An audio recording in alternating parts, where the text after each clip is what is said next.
আসসালামু আলাইকুম বন্ধুরা। আজকে যে ক্রিমটির সাথে আপনাদের পরিচয় করে দেবো সেটা হলো মিলানো ক্রিম। এটি স্কয়ার ফার্মাসিউটিক্যাল বাজারজাত করেছে। ক্রিমটিতে কী উপাদান আছে? ফ্লুসিনল এসিটোনাইট, টেট্রিনইন, হাইড্রোকুইনন। ক্রিমে 3টি সক্রিয় উপাদান রয়েছে।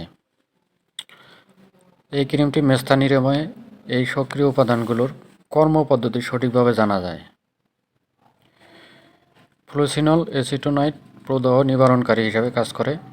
হাইড্রোকুইনন এক ধরনের ডিপিগমেন্টিং এজেন্ট যা মেলানিন তৈরির জন্য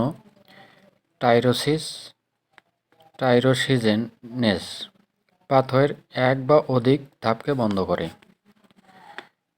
নির্দেশনা: ক্রিমে মুখের মেস্তা নিরাময় নির্দেশিত। মেস্তা নিরাময়ের ক্ষেত্রে অবশ্যই সূর্যের আলো পরিহার করতে হবে। এবং বন্ধুরা, মনে রাখবেন এই ক্রিমটি ব্যবহারের আগে অবশ্যই সানস্ক্রিন ব্যবহার করতে হবে। ক্রিমে পাতলা আবরণ আক্রান্ত স্থানে ঘুমাতে যাওয়ার 30 মিনিট আগে প্রয়োগ করতে হবে। মৃদু কোনো ক্লিনজার বা পরিষ্কারক দিয়ে মুখ ও ঘাড় ধুয়ে ফেলতে হবে। ভেজা ত্বককে শুকিয়ে ফেলতে হবে।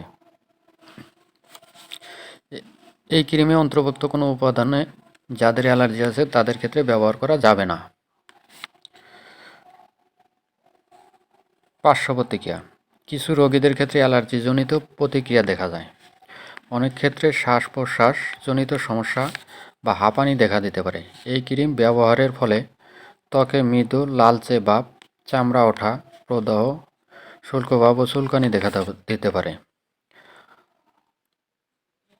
গর্ভাবস্থায় ক্রিমটি ব্যবহার না করাই ভালো। স্তন্যদানকালীন মায়েদের ক্ষেত্রে সতর্কতার সাথে ব্যবহার করা উচিত। শিশুদের ক্ষেত্রে মেলানো ক্রিমের সুরক্ষা ও কার্যকারিতা প্রতিষ্ঠিত হয়নি।